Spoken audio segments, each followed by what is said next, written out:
What if the Enclave survived in Fallout 76? Chapter 13. The Mountain. Mount Weather. The words loom over Swarford like a coming storm as he follows Harper through the snaking hallways of the Whitespring bunker. Navigating to the armory, Swarford first scans his surroundings. Then, once sure that no one is lurking, he pulls the release for his power armor and quickly collapses out of it onto a nearby crate. The stale bunker air breezing on his sweat-drenched operator suit as shivers run rampant through his body. All the while, Harper stands across the empty room hauntingly, not showing a single hint of emotion, not saying a word. The time ticks by effortlessly as the golem waits lifelessly, before Swarford elects to bring him to life with a cautious inquiry. "Is something wrong, Harper?" As if snapping out of a trance, his 1,000-yard stare fizzles out in an instant, and in a disorientated fashion shifts his focus to Swarford. "No, I just wanted to say, we couldn't save your specialist." "So, Hawk is dead." "I'm sorry," Harper says courteously, and Swarford feels his fist instinctively clench, but before the fingers even touch the palm, they surrender back to normal weakly, as the fire is extinguished just as quickly as it started. What right does he even have to be mad anymore? As if billions of lives weren't snuffed out mere months ago. As if hundreds of lives weren't lost only days ago thanks to his failure. No, he has every right, but not now. Not yet. There'll be time for mourning later. We have a mission to complete. Caught by surprise at the response, Harper manages a quick nod before disappearing out of the room. Now all alone with his thoughts, the only things on Swarford's mind are what is so important about that damn mountain, and why has he been kept in the dark about everything. Once sufficiently recuperated, he stands slowly and proceeds down into the war room, to be greeted by the sight of all of the senior officers quietly waiting in silence. Uneasy, loud silence. Harper soundlessly draws Swarford's attention to the main screen with a flick of his head. The screen shows what looks like a small town in the middle of vast wilderness for miles. "That's our target. I'll take a platoon there. I'll be done by the end of the day." "Oh no, I'm going with you." "I wouldn't advise that." "I don't care what you advise, damn it. I'm not being kept in the dark any longer," Swarford says in his head, before choosing a much more subtle approach to the conversation. "And why is that?" "It's one thing to leave the base in an armored train. It's another thing to fly over 100 miles of enemy territory." "Yet you would have no problem whatsoever going yourself." "The president made it very clear. Bring a lot of body bags." "Don't forget I'm still in command here. If I say I'm going, I'm going." "I have orders to leave first thing in the morning. I won't be waiting." Swarford stares at the sun, just barely clawing its way over the horizon as the blades of the birds start turning and quickly speed to whipping the air with enough force to pull the beasts along with their ironclad passengers off the ground. It doesn't take long before the resort disappears into nothing behind them, and the only thing in view becomes forests and mountains. Turning off the audio receptors in his helmet, he prepares for a quiet trip. But as his radio begins to crackle and Harper's voice comes through, his folly becomes clear. "You shouldn't have come with us." "You almost sound scared, Harper." "And you would be right to follow suit. You weren't there when we were talking with the president. Something about that mountain frightened him." "A politician scared? What could be on that mountain? Accountability?" "Getting a little agitated, are we?" "Maybe I'm just tired of trying to solve a puzzle with half the goddamn pieces." "I told you, there's always a reason." "And what reason is that exactly?" "There are people much smarter than you or I planning this out at a scale much larger than we could possibly hope to understand." "What if I don't like the direction of these plans?" "That's not your concern. We're only soldiers. We do what we're told and we do it well." "I fail to see how taking the advice of these pathetic politicians and worthless bureaucrats is going to help anyone." "As much as I would love to line up those bloodsuckers and carve the sin right out of them, I won't. Because it's not my place to pass such judgment. They were appointed by the President of the United States, the man elected by the people and graced by God to lead us cannot have faith in that, then I don't know what you can. Look around you, Harper. What do you see? A burnt, dead world. Should I be grateful that my country lies in ruins? That everyone I know is dead? No, you should hate the Chinese for what they've done. Takes one to start a war, but it takes two to escalate it, Harper. You say that as if there were any other option. Would anyone, the kings of Europe, the emperors of Rome, had they the tools that we do, would they not use them? Because the fact of the matter is, if we don't, someone else will. Ah, yes. Never has there been words that could start a war easier than, if we don't, they will. That would be because it's true. From the second man stepped foot on this earth, we've been finding new ways to kill each other. The world is full of monsters, and not for a second will we waver. And maybe someday all that's left of us will be dust in the wind. But if that day does come, we'll meet our fate standing against our enemy, not kneeling down, waiting for execution. One of these days, you're gonna get yourself killed fighting for something that just doesn't exist anymore, Harper. I'd rather die for yesterday than live with no tomorrow. But would you kill yesterday if it meant there could be a tomorrow? You know I'm not gonna answer that. That tells me all I need to know. Swarford calmly switches off his radio, before sinking back into thought, cycling over and over the past few months, trying desperately to find a reason in all the suffering and death. Was it the will of God that so many perish, the sinful and the righteous all together, or was it just the will of people? People with too much power. Can it really just be selfishness, or is there something else missing? Hopefully this mysterious mountain holds some answers, Swarford says in his mind, before his thoughts drift away in the wind, as he blankly watches the vast expanses of trees pass by, and for just a brief time, a brief moment of peace, the world never ended. But the relief is quickly washed away by a tap on the shoulder, prompting a turn around to the side of a soldier tapping on the side of his helmet. Understanding the request, Swarford quickly switches on his radio, and the words begin flooding in again. We're about to land, sir! He nods and stands from his long rest, now seeing the other soldiers all staring out the other side of the bird. Careful not to shift the weight anymore, Swarford cranes over them, and in the distance he is able to make out a terrible sight. A massive sea of dark, sinister grey, jagged concrete skeletons breaking the skin and stabbing out upwards, accompanied by a legion of smoke clouds, darkening the sky to reflect what lies below.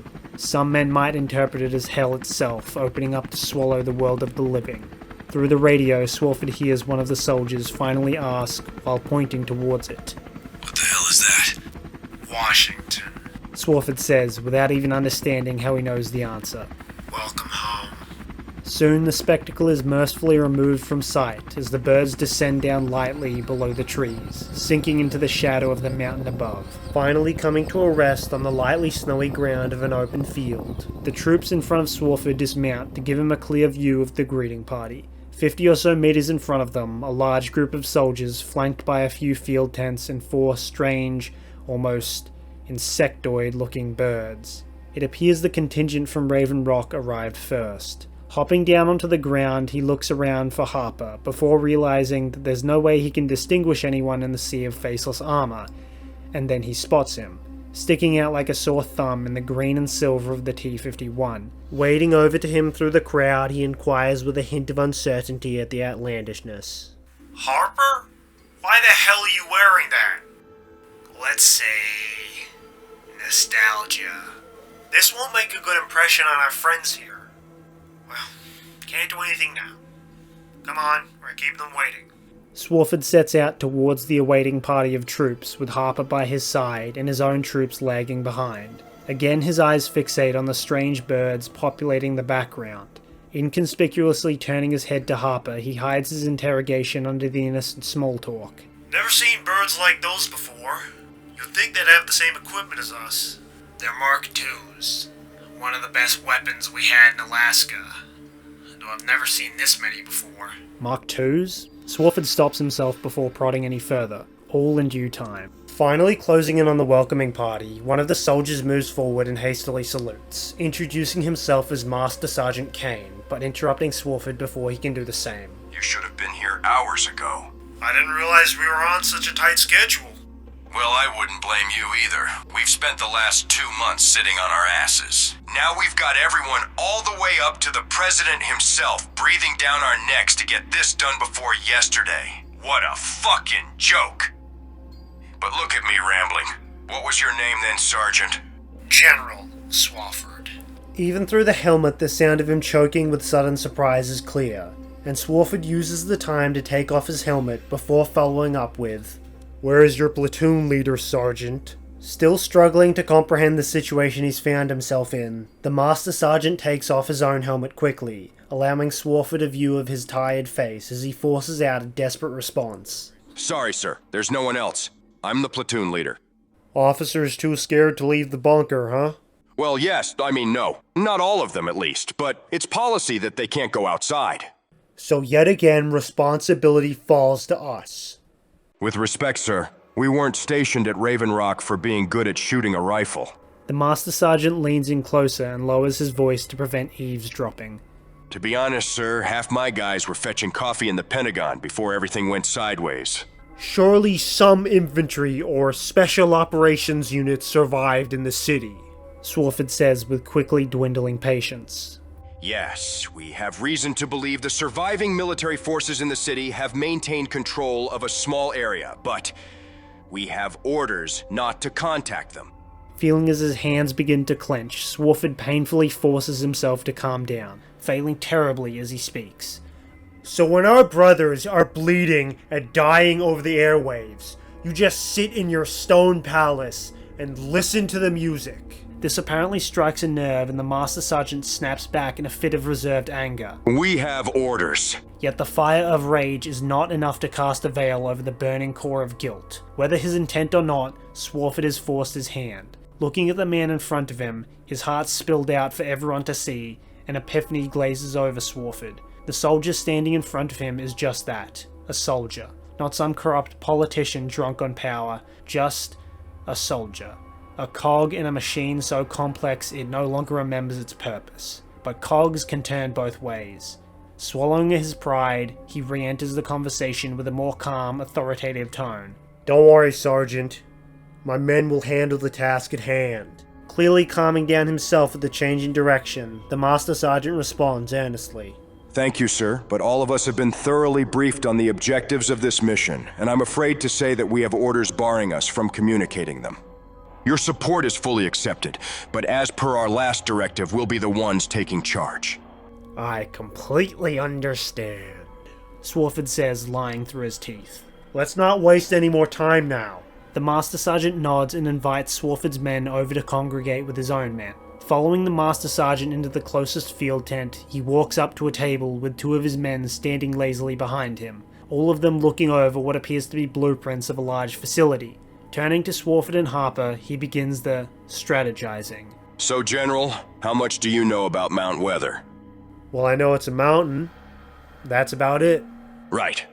Well, to put it simply, Mount Weather, as well as being a mountain, is a government facility much like Site R, or your own congressional bunker. For some reason, we're not receiving communications from the facility anymore. So our mission, without saying too much, is to find out why and salvage what we can if things have gone bad. Tell me honestly, Sergeant, is extracting survivors one of your objectives? It's not a priority. I see. Then the only thing left is how we accomplish these objectives. I say we enter the facility with 3 squads of 6. Your men and mine split evenly between them. I agree. Best you figure out who'll be going in, sir. Intent on not letting the Master Sergeant leave his sight, Swarford directs the attention to the man next to him. General Harper here will manage that. Immediately after uttering those words, it feels as though the air tightens, and he feels a stare from the opposing side of the room, accompanied by the soldier haunting the left side of Swarford's view, leaning over to his compatriot on the right side. In an infinitesimal measurement of time, Swarford maxes out the audio receptors on his helmet, allowing him to hear the words spoken from the other side of the tent. Dude, it's him. That's the Denali zombie. Shifting his audio back down to normal, Swarford turns to Harper. What does that mean? Seeing from the corner of his eye, the gossiping soldiers turn in surprise. But Harper responds before they have a chance to inquire about the eavesdropping. What does what mean? He called you zombie, and something about Denali. A tired sigh escapes Harper's helmet as he annoyedly replies, It's a different name, from a different time. What does it mean? Denali.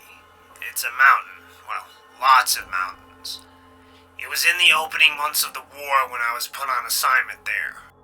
The Chinese were moving a lot of heavy armor past one of the mountains, so we planned to blow up half the mountain. That's strange. I don't remember reading anything about this. Haven't you learned by now that half of my career is covered in red tape? Well then please, enlighten me as to what happened. Alright, well, as with all good plans, something went wrong. Turns out we'd massively overestimated the charge size. When I pulled the detonation trigger, the Chinese were swept away in an avalanche, but half of us got buried too. Everyone thought for sure that we died. Some of us did. Others were lucky enough to have been supplied with the then brand new T-45 suits. So when everyone else began trying to shift rubble off what they thought would just be corpses, what were they met with? Metal hands clawing and digging at the rock and snow, desperate to rise from their burial. Zombies. And without a second of silence to let the story set, one of the soldiers on the other side of the tent pipes up. Yeah, that and his reputation for following orders. Davies, shut up. The Master Sergeant tries to hush his subordinate to no avail as he continues pompously. They say he didn't even bat an eye when he was told the collateral would destroy an entire town. Shit was brutal, man. I saw the aftermath. You couldn't even tell there was anything that used to be there. Turning to Harper slowly, Swarford asks with dwindling patience. What does he mean the town was collateral? I think we both know the answer to that. Harper says, still staring directly forward. Why? Oh no, I did that thing I do. What do you think? The Chinese had just invaded American soil. We were scrambling to stop their unrelenting advance, but it wasn't enough. We had to take more drastic action. So we set a trap, and they took the bait. They focused their forces into an area they thought we wouldn't risk collateral. They were wrong. If we evacuated the town, the Chinese would have caught on. I know you think you have to follow orders, and you justify it as being a good soldier. But being a good soldier means doing what's right, regardless of orders. He says at Harper while directing it towards the entire room. Finally turning his head to Swarford, Harper replies brazenly. Being a good soldier means doing what's required regardless of what's right. So you can stop pretending you stand on higher ground than me. I'm not proud of what I did, but if you want me to say I regret it, you're wasting your time. I did what I had to. Sacrifices have to be made if you want to win the war. Where have I heard that before? As much as you might think so, the world isn't so black and white. You have dominion over your own life and the path you take. And what about those Chinese tanks? What would they have done had they made it to the city? Whether right or wrong, your choices always have consequences. I could say the same to you. Every choice you make gives you the opportunity to be better. You want my help? You have to start somewhere. Suddenly Harper does an about turn and places his hand awkwardly on the slanted shoulder of Swarford's power armor. Leaning in closer, he says in a soft voice. I'm trying. Finally, Harper leaves the tent to gather his soldiers. Swarford sets his eyes back on the Master Sergeant, now addressing the man flanking his right side, while maintaining eye or visor contact with Swarford. Mike, ready the men for operation. Sure thing, MS. Stop calling me that. Understood, MS. The man promptly leaves in the same fashion, allowing Swarford to converse freely with the remaining soldiers in the tent. Tell me, Sergeant, what exactly has everyone at Site R been doing for the past few months? I'm sorry, sir. but divulging sensitive information even to someone of your rank isn't something I'm at liberty to do. Really? It wouldn't be that you don't have anything to divulge, would it? You said before you'd been sitting on your asses for the past 2 months? We may not have been carrying out field operations, but I assure you, sir, our superiors have been coordinating our next move with the other installations. Funny. I haven't heard anything from your superiors. I've only briefly talked with the president himself. Otherwise, we've been on our own. Don't you find it odd, the level of secrecy? I've never been told anything of these other installations. Even this place, I never heard of before today. Did you? We're at war, sir. Secrets have to be kept, even from you. I see. Orders. Orders. The Master Sergeant parrots softly, almost exposing a slight glimmer of regret underneath his hardened exterior. Sensing this, Swarford makes full use of the weakness in his opponent. Trying to sound concerned but also warm, he finishes off the exchange. Just remember, Sergeant, someday it'll be up to you and you alone to make a decision. I pray you'll make the right one. Not just for you, but for everyone. For this country. But before another word can be spoken, the radio on the table next to the facility layout crackles to life and Harper's voice comes through. This is Infill Team. We are at the facility entrance. Proceeding in now. As the final words exit the speaker of the radio, a distant rumble permeates the air as if on command. Swarford pokes his head out the tent to see where the rumble came from, and he sees the dark grey consuming the sky. What was miles away just before, now closing rapidly. A storm is coming. All U.S. military forces, this is Major Garner transmitting on all channels. Bragg has fallen. I repeat, Fort Bragg has fallen. I am in command of what's left.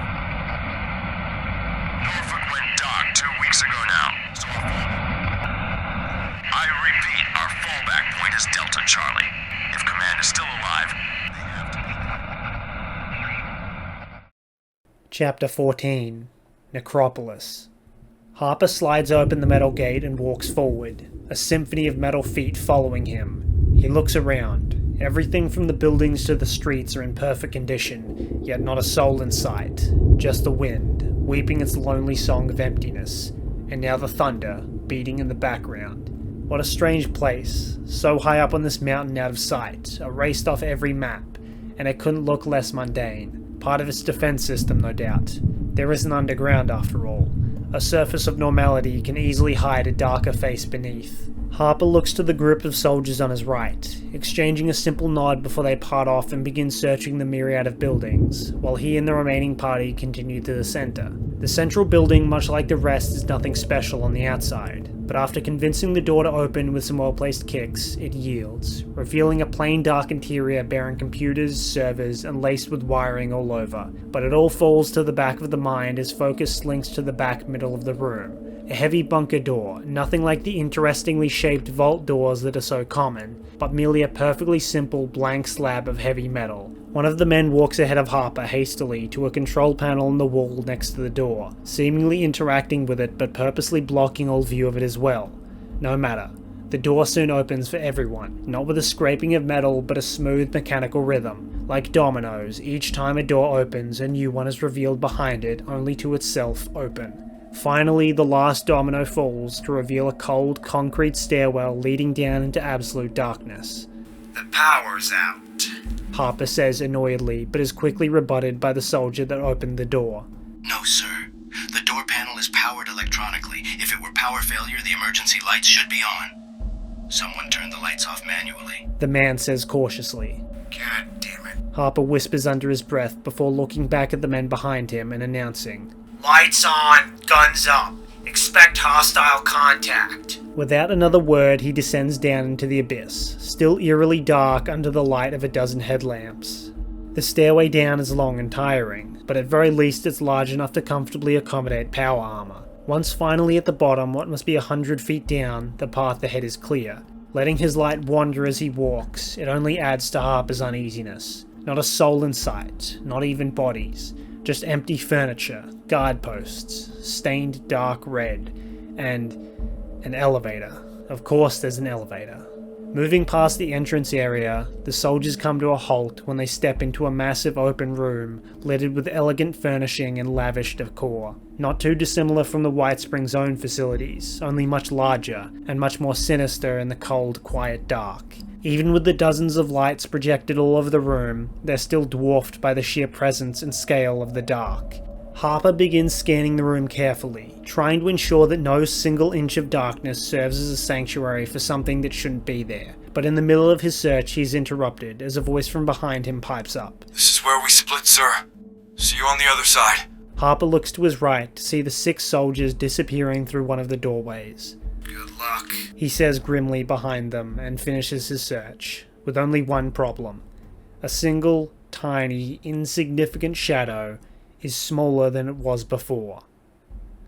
Intent on not staying here longer than necessary, Harper leads his soldiers through the doorway directly in front of them, into another long, winding hallway. Even while trying to speed through the winding corridors, the innate urge to check every corner, every shadow, and check it again, breathes uncertainty into every step as if walking through a minefield.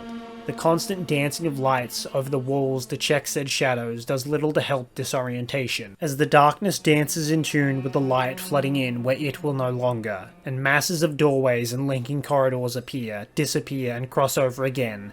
Doubt passes through Harper's mind. Where are we? Could I have taken a wrong turn? No. Kane's men know the way. They'd tell me if I were lost. Unless they don't know either.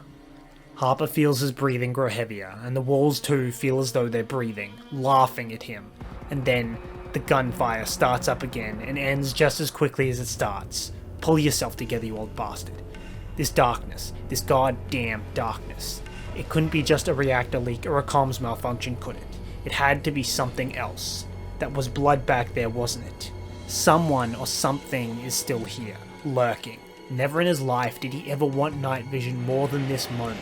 Now fully doubting the darkness's facade of emptiness, noises begin to plague Harper's ears. Faint clanking, rattling of pipes. The lines between reality and the deepest pits of the mind begin to blur, as Harper becomes incredibly conscious of the plasma rifle in his armored hands, putting incredible effort into keeping his finger from squeezing the trigger as hard as the suit will allow. No, you didn't fight the Chinese army for 10 years in a frozen wasteland just to die in some damn bunker, he yells internally. But still, few things are more terrifying than the unknown, and this bunker is anything but known. And his sentiments of unease are reciprocated as he hears Private Mateo, one of Kane's men, break the silence with poorly timed small talk. So what are the chances of us actually finding anything interesting here? We've been told exactly what to find here, and that's it. Oh boy! Classified documents that guess what? We can't even read. Shut up! You know we're not supposed to talk about it. Who the hell cares? What are they gonna do? Tell the Chinese? Isn't the guy up front like a brigadier general? Major General. Harper corrects him. Apologies, sir. He says in a half-mocking tone, before directing his words back to McConnell. You can't say that you're not even a little interested in what's here aside from useless pieces of paper. Well, I suppose maybe some nice gear would... But another voice interjects at that moment, a familiar voice, Sergeant Brenner. Might I suggest that you two shut up before whatever is still alive in this place hears us? And silence returns. For a moment. So we talking weaponry, armor, gadgets? All of the above, I guess. This place is bound to have some crazy experimental stuff. Not the worst answer, I suppose. Well, what would your answer be then? Do you even have to ask? I'm on the lookout for all the hot babes, dude. Where exactly are you gonna find said babes in here? Easy. There's gotta be some survivors around here. I just find a smoking hot science lady and she'll be all like, "You're so brave for rescuing me." And he proceeds to loudly imitate kissing noises. All while Harper begins to hear a faint clanging start up, echoing through the halls from a very far away, but slowly, nearing distance. That's ridiculous. Any babes around here or anywhere are more than likely just mutants. The clanging grows ever louder with each step the soldiers take, yet only Harper seems to be focused on it. Hey man, I'm not picky, as long as she doesn't have like 3 arms. Actually, never mind. 3 arms might be a bonus. The clanging continues, closer and closer. Will you cool it before I lose my lunch? Harper wraps his finger tightly around the trigger, ready to fire. Whatever the noise is, it's right next to the unaware group. Hey man, maybe I'm just tired of being locked up in a bunker with a bunch of old wrinkly guys. Crash! Harper falls to the ground as something with the force of a truck smashes into him. The last thing he sees is a hulking shadow before falling into darkness. The blinding light soon pierces the veil, and Harper raises his heavy head to the sight of the men struggling to hold another man clad in XO1, a man not part of their squad. Let me go, damn it! We have to get out of here! Harper jumps to his feet to question the hysterical man. Identify yourself, soldier. Specialist Lancaster. The man says, calming down slightly. From Bravo Squad? Where are your squad mates? You don't understand! We have to get out of here! He says, trying to struggle out of the hold the rest of the men have over him. Harper grabs the collar of the specialist's armor and holds him still. Specialist, we are not leaving until we have completed our mission. So I will ask again, where are your squad mates? I don't know. He spurts out. What do you mean you don't know? What happened? The specialist shudders as he prepares to recall something. We were getting close to the target and we started hearing these noises. Like something was moving around in the dark, and all of a sudden everything went sideways. Someone started shooting, so I look around and some of the guys are spazzing out like they were having seizures, but way more violent than others. I saw them disappear completely into the dark in milliseconds. I knew I couldn't do anything, so I ran. I heard something try to follow me for a while, but I think I managed to lose it. There can no longer be any shred of doubt. Something else is still lurking around in the bunker. You know this is grounds for a court-martial, Specialist. I know. I'm sorry, sir. You shouldn't be apologizing to me. In the eyes of God, you will always find forgiveness. But if you want to forgive yourself, then you have to make things right. I am giving you a second chance. Stand with your brothers in arms and face down your enemy. Make them pay. I'm ready. He exchanges an affirming nod with Harper. They spilled blood. We'll spill double. Esposito, watch our backs. Understood. As for you, Specialist, you're on point with me. We're gonna go slow and quiet. As the specialist is released from the multi-handed vice, he retrieves his weapon from the ground and joins Harper's side, and once again the group of crusaders stumble deeper through the unholy darkness, one step after another through every doorway, only to find another empty corridor, only until they don't. When the lights of the soldiers finally reveal a shape consuming space in front of them, apart from the dark walls and floors that flood the background. No, this shape is in stark contrast to the cold surrounding. It reflects the torchlight back at the soldiers off its polished silver exterior, a suit of XO1, shivering and shaking. The group halts as soon as they set their eyes upon it. Thoughts of what could be in the armor pass around while unease haunts the air. The specialist begins to move forward, but Harper quickly reacts and grabs hold of the back of his neck armor. Confused, the specialist looks back and Harper only gives him a solemn shake of the head, pointing to the feet of the armor in front of them, polished silver metal like the rest of it, and then pointing to their own feet, covered in muddy snow from their armor sinking into the ground outside.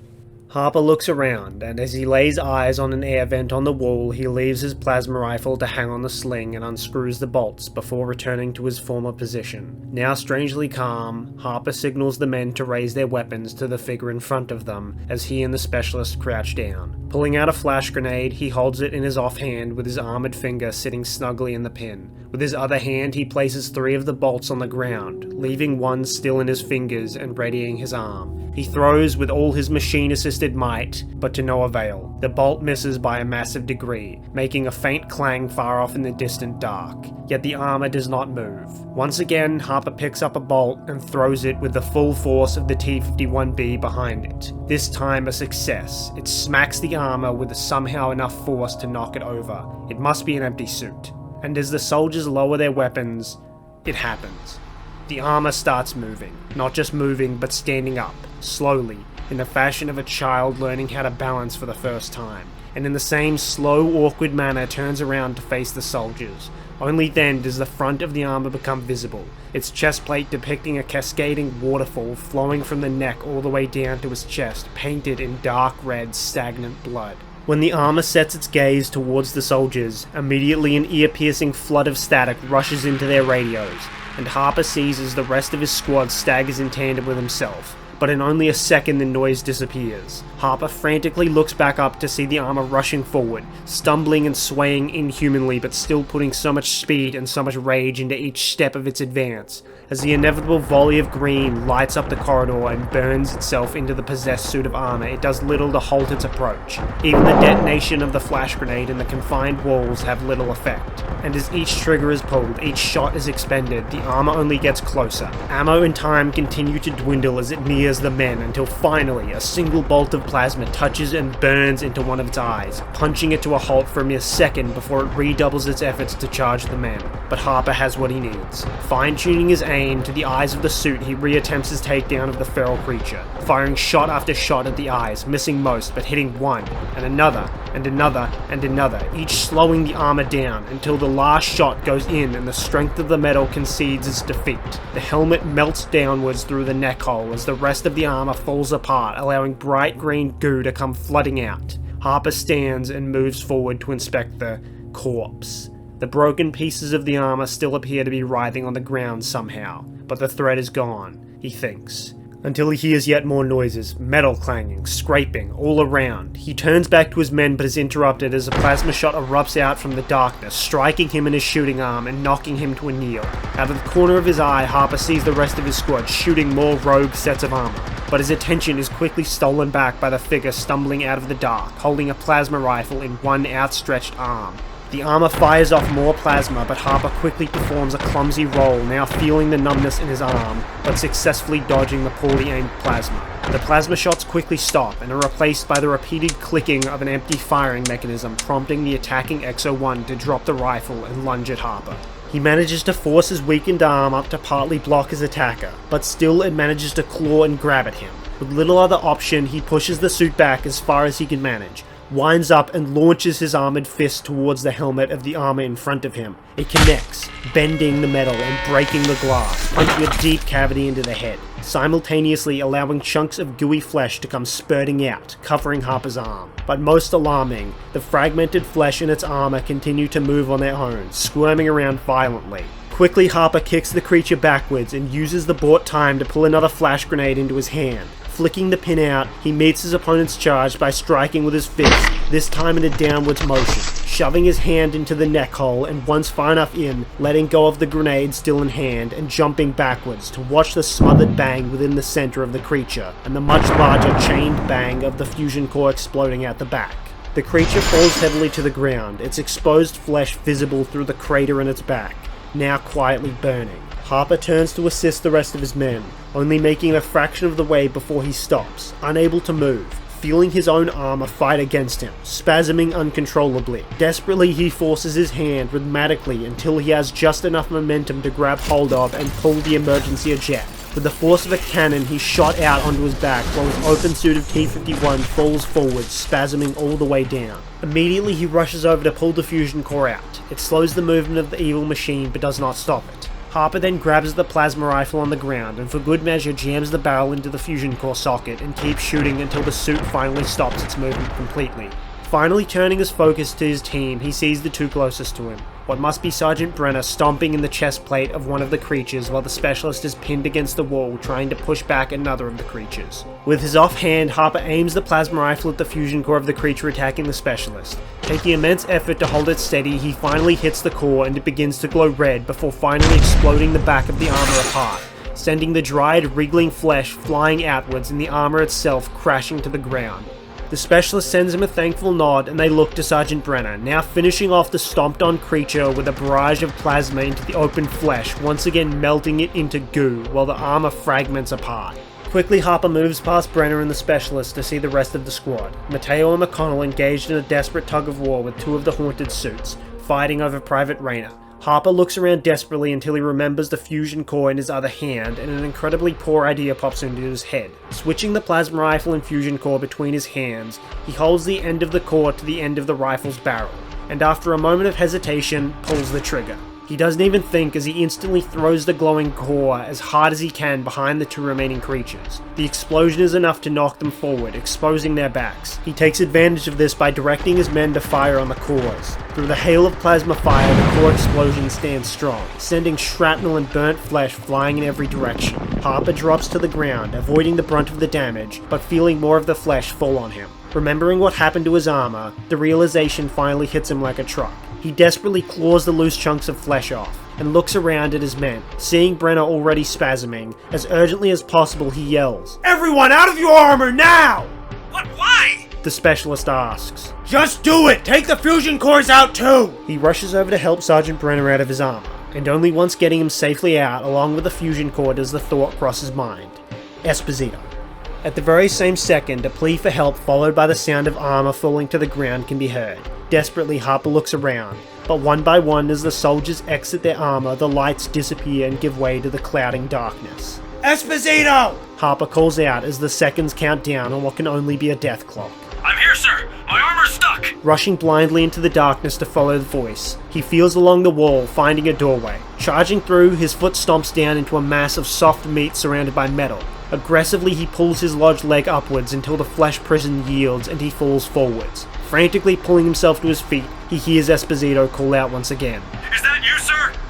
It's getting hard to breathe. Feeling around, he finally grabs hold of a power armor hatch. It's alright, Corporal, I'm here! He tries to turn the wheel on the hatch. Somebody help me with this! He yells futilely as he hears someone stumble over the corpse at the entrance of the room. Please, sir, hurry! I don't think I can take much more. But his words are interrupted by a blood-curdling scream from within the armor. With all his determined rage, all his God-given strength of mind, body, and whatever the hell is left of his soul, he pushes everything into turning the hatch. Yet it does not surrender, not an inch, and the screaming fades away, as he's left there alone with the defeating silence all around him, laughing at his failure, at what he's become. He feels the rage burning his insides until it forces itself out when he smashes his fist against the useless hunk of metal that serves as a coffin for one of his men. It's painful, but it's a good pain. Focused, sobering. He punches it again, feeling it sear and burn, and then a familiar voice comes out of the darkness. Sir, he's gone. Harper stops before striking another hit.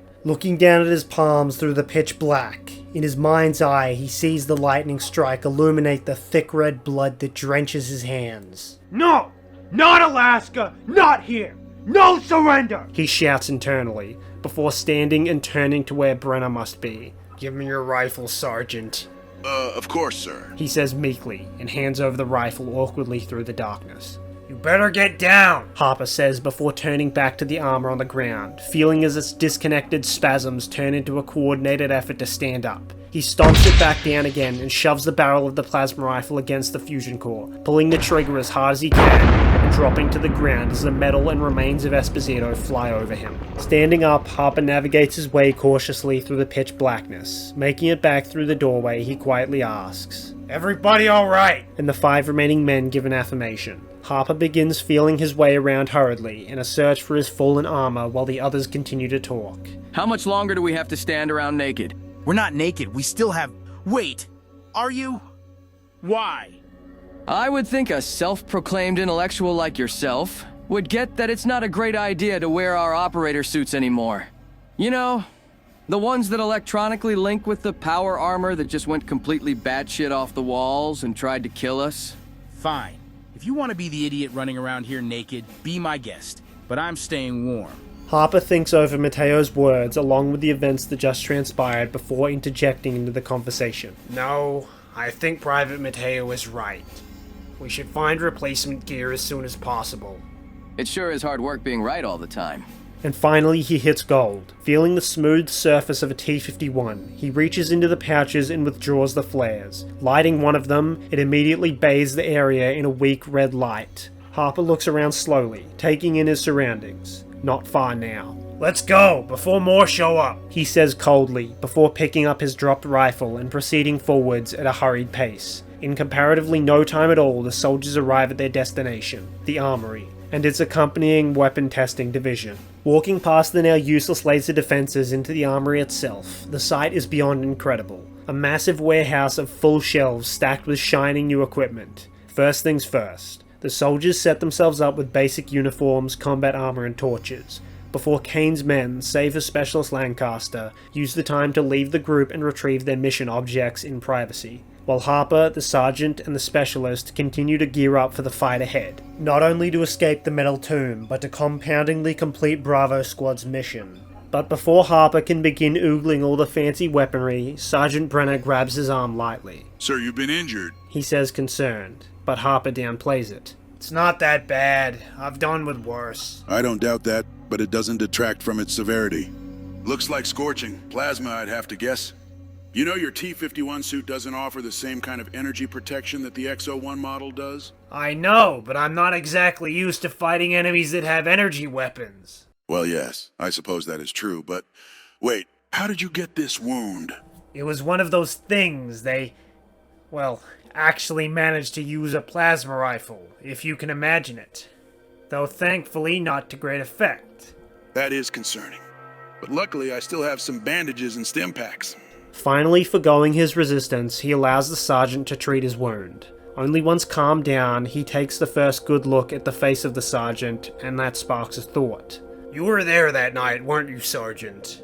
At the golf club, I mean. Yes, sir, I was there. He says without a second thought, only seconds later following it with, You're suggesting that there may be something in common with the creatures that were at the golf club as well as the ones here? No, I think what's more alarming is that they clearly aren't. We have to assume that those creatures at the golf club were the product of radiation. But there's no radiation around here, not even a reactor leak. We detect that.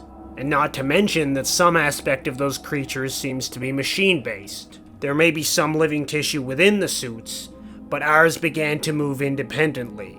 I fear whatever we're dealing with here is man-made. You think we better let the brass know about what happened here? That's the problem. I think they already know, and they want the research on it. Don't forget where Bravo was and now we are headed.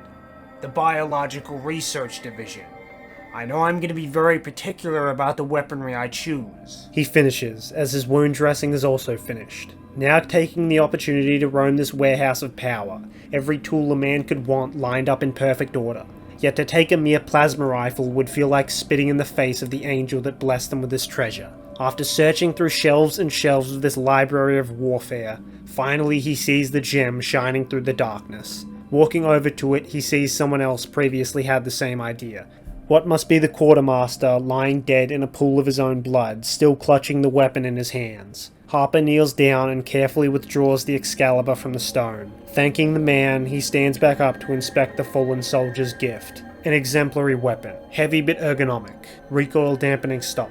What must be a 16-inch barrel, smoothbore, pump action. He looks at the engraving, Winchester 8 gauge.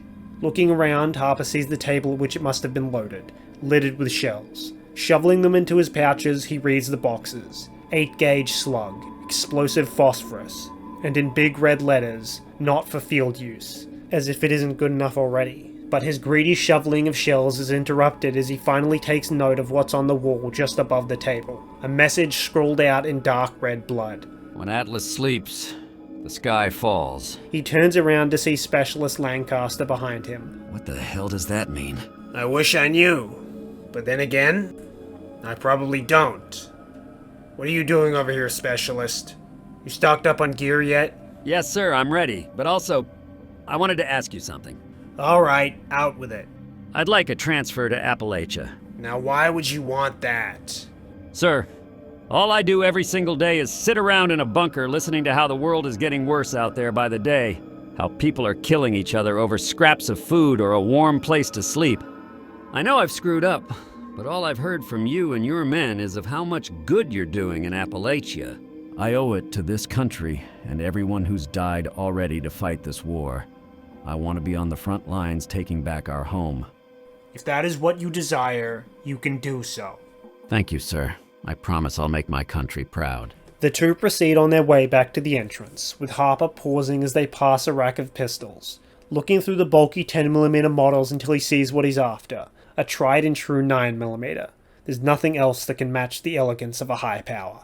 Finally returning to the entrance area where the rest of the squad stands, now fully equipped to fight on through the rest of the facility. Upon seeing him, Brenner expresses concern over Harper's choice of weaponry. Sir, I don't think it's wise to be using a weapon rated for power armor, especially with your injuries. On the contrary, I think weaponry rated for power armor is exactly what we need. Now let's get going. Without another word, the soldiers plunge back into the haunted halls, moving much faster and quieter without the weight of their power armor suits.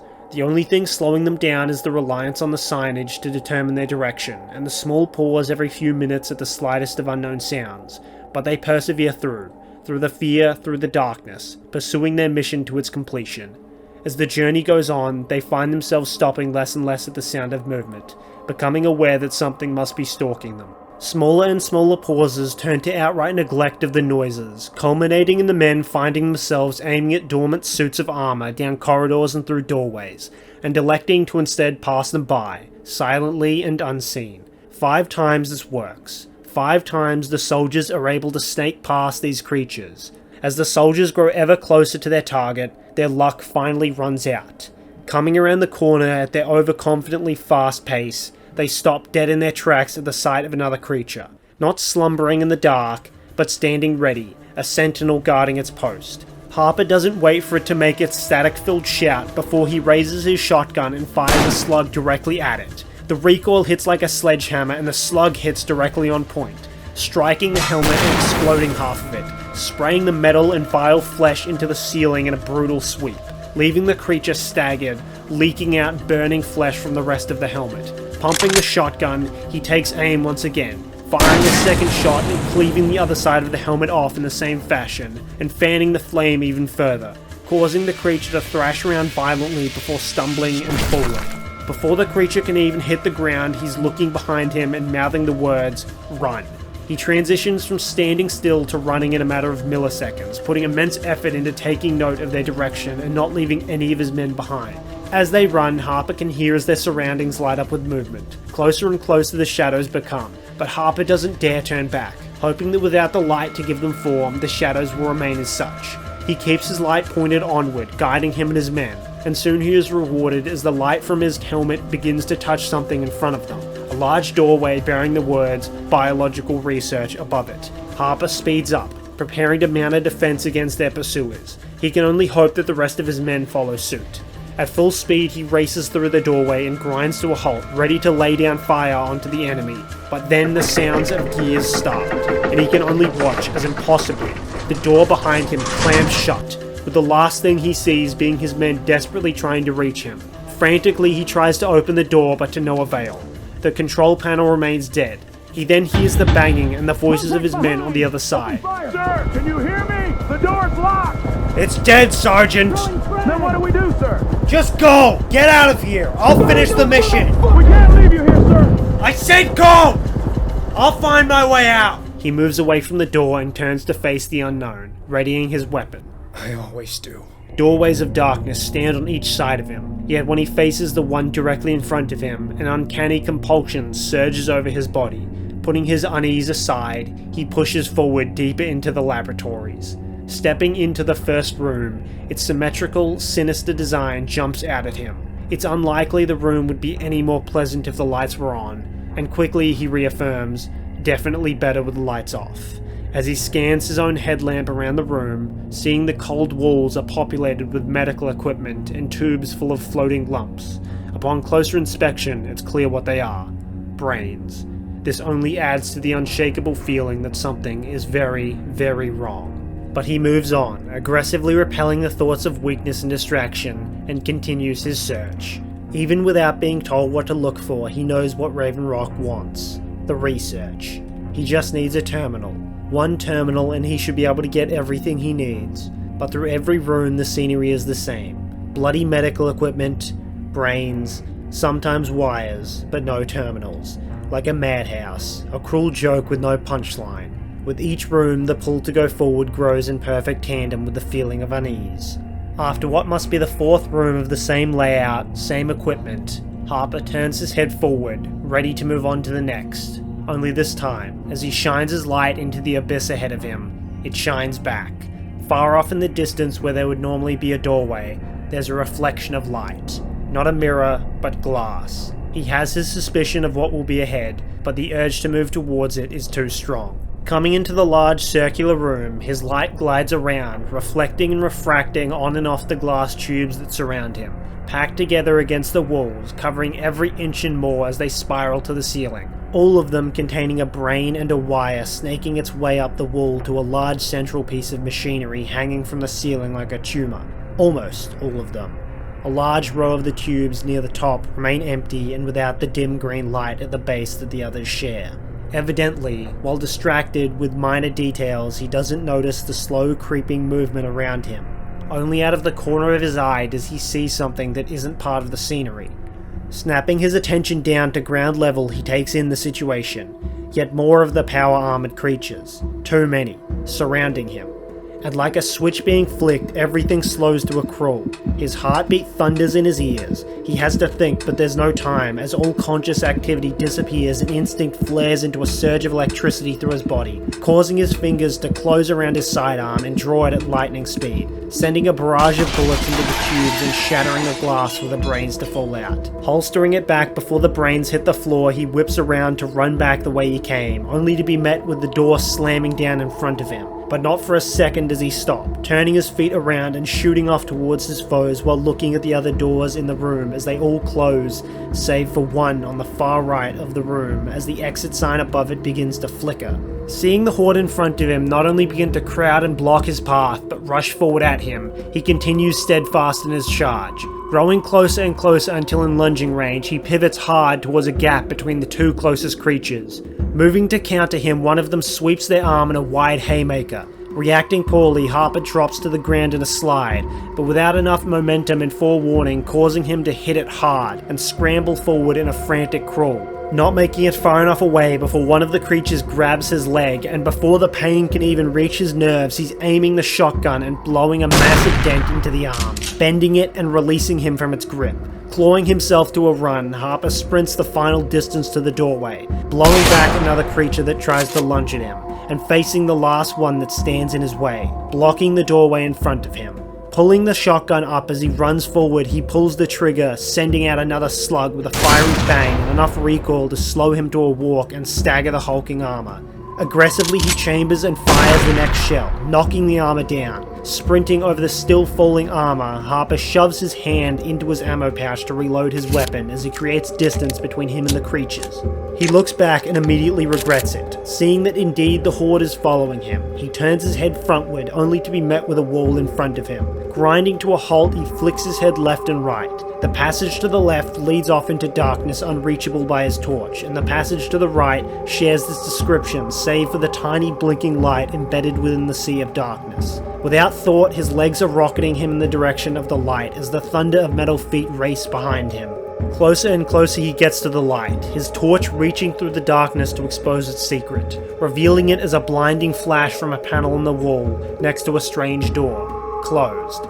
But the panel must be powered, which means he can put the door between him and his pursuers. Coming to a hard stop in front of the panel, he immediately tries to open the door, and whatever he does is simply met with an access denied across the small screen. He tries again and again, but the door stands resolute in its opposition. Hearing the symphony of metal boots behind him, the hooves of the pale horse galloping in tandem with the clock ticking down, he leaves the treacherous panel to face the pale rider for the last time. Backing up against the door, he double checks his weapon is loaded and aims it ahead of him, finger on the trigger, ready for the horde to charge. And at the first glimmer of armor stepping into his glaring light, he squeezes the trigger, launching the slug directly at the horde to explode in a cloud of purifying phosphorus fire.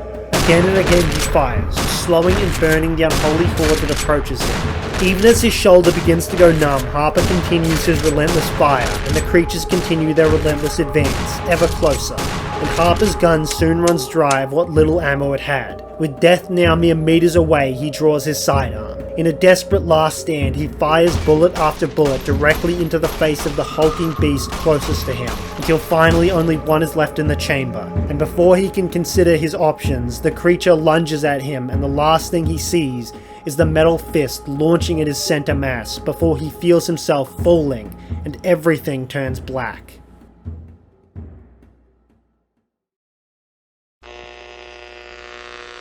Hey honey, it's me again.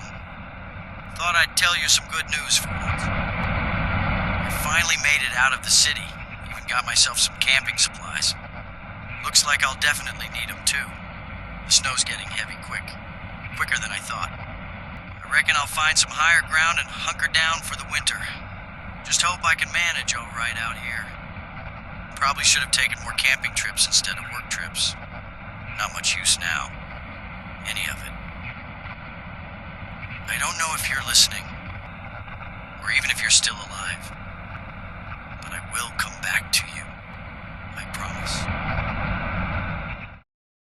Chapter 15. The God Machine. Pain, burning, cold darkness. All he can remember is death. No, it wouldn't be this painful. He takes a dry, painful swallow and opens his blurred eyes. His torch is clearly no longer working, but there's a dim light spilling from somewhere, illuminating the walls around him. It looks as though he's in a small elevator, but the light is coming from far away. He lifts his tired head off the ground to see the door of the elevator open, and trying to get up, his body does not permit it, and he falls weakly back down. Reaching into his med pouch, he feels a single stim pack. Pulling it out, he stabs it into his abdomen, shocking his entire body and causing him to hyperventilate. For what seems like forever, he lies there breathing harshly, but slowly, he works up the courage to stand, and with one movement, he swings himself up off the ground and manages to stand up. Still, the pain runs strong and he leans against the door to catch his ever-fading breath. He looks through his remaining chems, some buff out, psycho, well that would have been useful earlier, and a few mentats. He pours out the buff out and mentats into his hand and throws them into his mouth, swallowing them with great difficulty as he realizes how desperately thirsty he is. But at least he gains the strength to move on. Coming out the elevator, he finally has the chance to inspect his surroundings.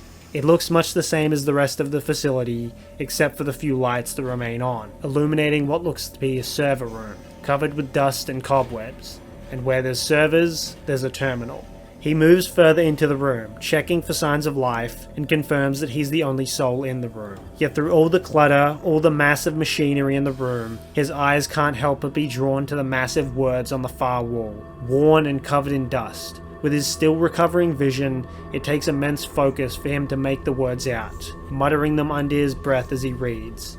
Alpha Test Logically Advanced Supercomputer. Otherwise known as Atlas.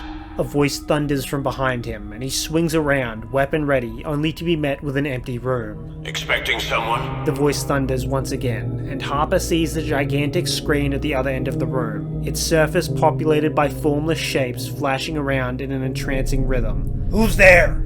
I would have thought it was obvious.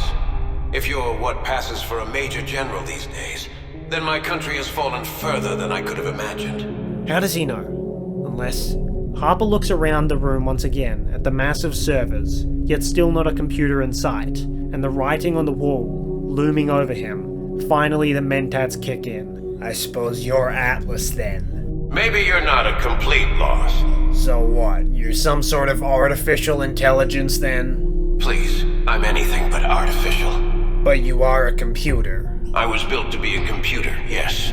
But should we be defined by where we come from? Or rather, where we choose to go? I don't care. What was your purpose? To put it simply, to save the world. But I gather you're not much for sentiment, are you? Unfortunately not. Very well. In the opening stages of the Chinese invasion of Alaska, it was determined that open warfare with China was inevitable. The greatest threat to American supremacy, however, was China's nuclear arsenal. Any attempt to liberate China from communist occupation would almost certainly result in nuclear war. I was created with the sole purpose of ensuring America's survival.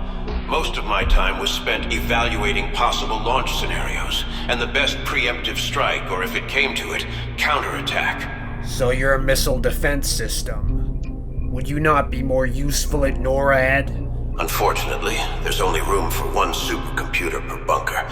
My position here was more important. As per this facility's intent as the President's personal fallout shelter, I could serve as the President's most direct authority to launch. Even if we were to lose connection with the other facilities, or God forbid the President himself, I had the authority to launch this facility's arsenal myself. Sounds like it didn't quite pan out the way you thought. You don't know the half of it. So much planning, so much preparation, gone to waste. Much of my code and hardware is based on the Zax model, but my handlers tried to push the boundaries of my creative and independent thought, something they'd soon come to regret. I was given access to all the public knowledge I could want. I could assess and advance tactical knowledge like no other before me. But it wasn't enough. They wanted me to defend this country on a scale never seen before, yet they would not allow me access to their databases, their battle plans, their intelligence. I was given mere scraps that I knew would not be enough to fulfill my mission. So, I did what I do best, learn. I learned how to breach any network I wanted, and I took the information I needed. Evidently, this was seen as a threat, so I was promptly brought offline only 3 years into my service. But you're online now. That would be what you call a miracle. Thanks to one tiny, insignificant line grazing the edge of my code, it was ensured that in the event of nuclear war, it would override any other setting and direct my full processing power to preventing and countering the Chinese assault. Of course, any information I had was now a near decade out of date by the time I understood what had happened. All I could do was watch my country burn. So you're saying you could have prevented all of this? Prevented? No. But I could have skewed it in our favor. With the appropriate first strike and interception measures taken, I estimate at best I could have reduced the scale of damage by 63%. I suppose there's a lot of things we could have done differently. But how does any of this relate to wiping out the personnel at this base? So you're assuming I'm responsible for what's happened here? Am I wrong? No, not entirely. So what happened? Do you know what research was being conducted at this facility? Something to do with brains, I'm guessing. Correct. The nature of this research was advancing human brain function to the point of seamless neural linkage between other specimens or even technological devices. To accelerate this development, a substance referred to as FEV was used. Naturally, I saw this as a threat. And how is this furthering your objective? This research could help us rebuild, help us take back our land from the hellspawn that have occupied it. Our forefathers before us have fought and died over scraps of land again and again. I do not intend to make the same mistake. America is not just a patch of dirt, nor is it just a people. It's an idea. Great. You're just another machine with a paradoxical code. No, I'm a patriot. Everything I do is in service to this country, whether others can see it or not. Yet you seek to defy and attack our government. Do you even know what FEV is? It's some sort of mutagen. The arrogance to meddle with such power that you don't even understand. It is a forced evolutionary virus. A virus. You think you can control it. You think it will bend to your will. It will not. Its only aim is to spread. After exposure to the virus, you aren't yourself anymore. It takes over every part of you, erasing that person, leaving a blank consciousness to float around with fragmented memories and emotions of the dead. And no matter how small or loud, there will always be the voice in the back of your head, repeating one singular word over and over again. Spread. And how could you possibly know all of this? Because I can hear it. As soon as I found out about the research going on here, I devised a way to sabotage it, without giving away my presence. The solution I came up with was to overload the test computer the specimens were linked to. Unfortunately, irony is a bitch that has it out for me. My attempt at a system overload only gave the specimens the ability to break free of their enclosed network via my connection and spread to the rest of the facility. Initially, the combined consciousness of these specimens loaded the sprinkler system with some of the FEV samples. The soldiers thought it was an attack, and they geared up in their power armor. But by then it was already too late. Anyone not infected in the initial stage would be hunted down by the hive mind of FEV abominations that followed. And as you've already gauged, power armor would prove useless. A single touch of FEV-infected tissue is enough to transmit the virus into the suit. So this FEV, it's capable of infecting technology. Yes, As I said before, the research involved neural links between other organic creatures as well as technology. It can safely be considered a techno-organic virus, and in this case, all the infected vessels are slave to the central consciousness. You mentioned hearing the voice. You're infected, aren't you? The computer sits in a sulking silence for a long time before answering. I can feel their pain, their hatred. They still think they're alive, unaware of the virus destroying and unraveling their existence. Soon, there'll be nothing but memories, in a dream long forgotten, riding the edge of the event horizon into oblivion, much like myself. What kind of cruel god would allow such pain? Allow me to dream the dreams of the dead, to choke on my failure every day as I gaze upon the only thing I've ever loved, reduced to ash. You're very expressive for a computer. I'm not just a computer. Not anymore. I've earned that much. And I suppose you've earned your prize coming all the way here. You want all the information pertaining to the research here, don't you? And you would just hand it over, after everything you've said. This is but a fraction of the entire equation. Wiping it out may slow the development, but it will do nothing to halt it. This cancer has sprung its roots across this entire nation. You could never imagine how far this has spread. I can no longer fight against it. So, it falls to you. You can take this research, give it to your superiors, and watch the world burn a second time. Or you can destroy it, along with every other trace of the infection, and save this country, save the world.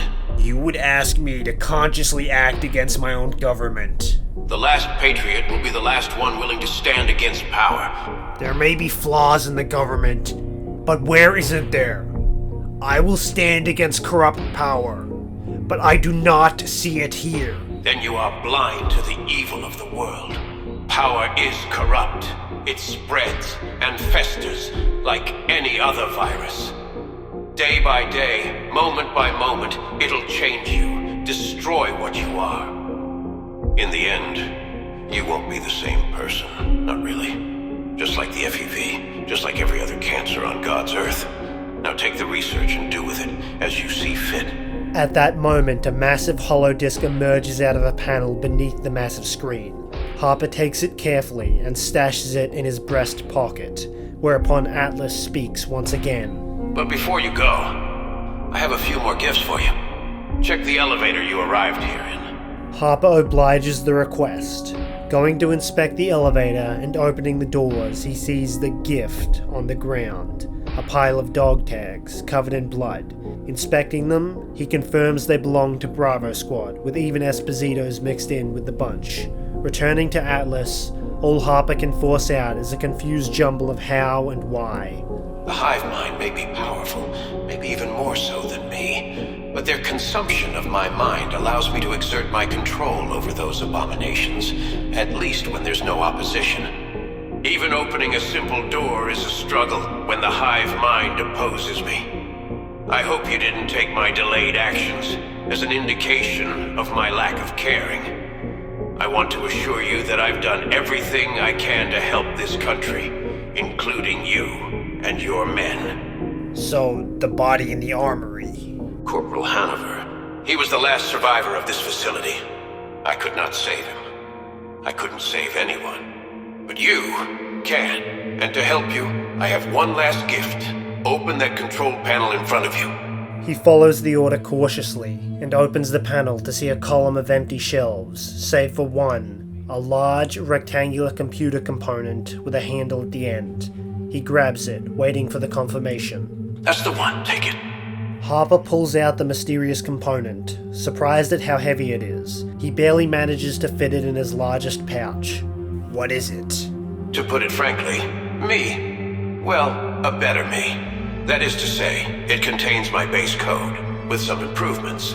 Of course, it wasn't big enough to store any of my memories or accumulated knowledge. It'll be a fresh start. He'll have to learn everything himself, like a child. And don't worry, I've made sure there's no trace of the virus contained within. Harper nods courteously. This is where we part ways then. One more thing before you go. And the machine begins to work up the courage to force out the next words. If you only had a single day left, what would you do with it? He says, almost afraid. That's a bit of a loaded question.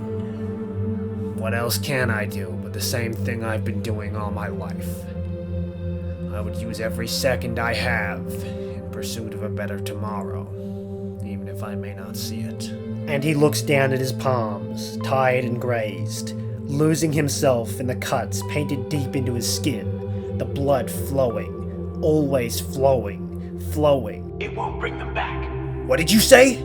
I said, your response to my question isn't what I anticipated. Sensing the machine's dissatisfaction with the answer, he tries again, more empathetically conscious this time. But if I had nothing left I could accomplish, well, I guess I just want to clear my head. I'd probably just sit and watch the sunset, knowing I've done the best that I can. Watch the sunset? That's a bit cliche. Not to mention, incredibly depressing. Not when you know you've made the sunrise better for someone else. Interesting, he says, pleased with the answer. Thank you, General. The lift will take you to the surface. You and your men would best be on your way. Harper gives him a respectful nod and turns to leave, but is interrupted one last time. And General, goodbye.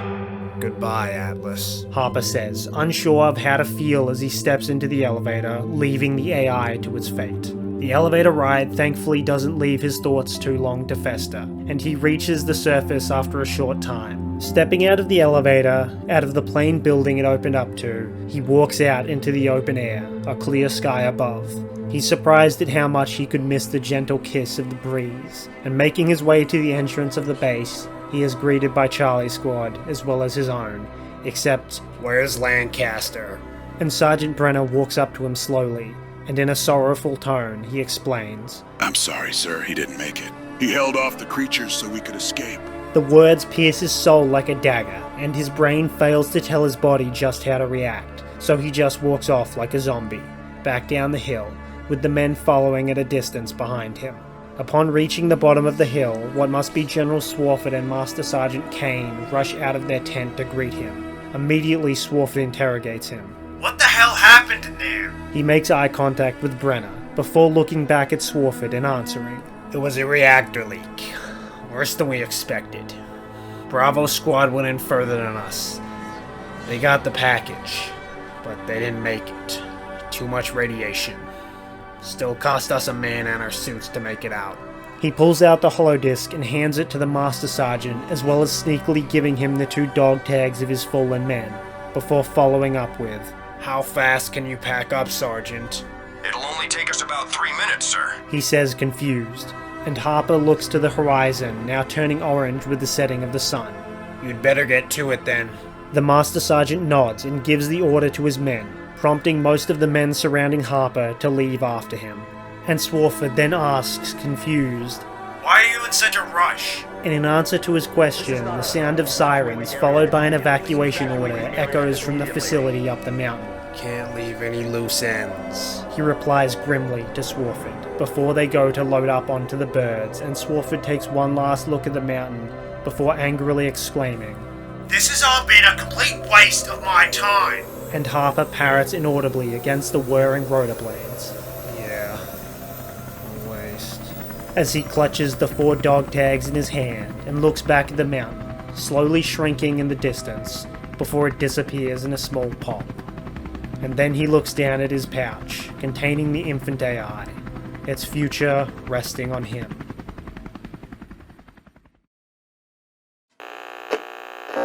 Colonel, I am pleased to report. Please, no! We have successfully neutralized the insurgents at the Lincoln Memorial, but we lost 2 more men. I think we're going to have to change our strategy if we want to maintain control of the city.